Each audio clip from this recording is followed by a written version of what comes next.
WAAREE 10 kilowatt unboxing.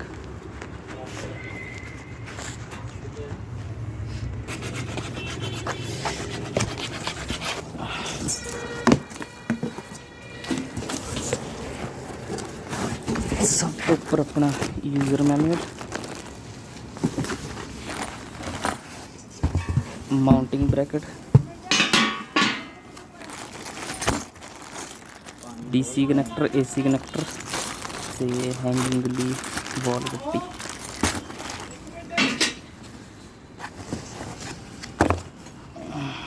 Wifi dongle,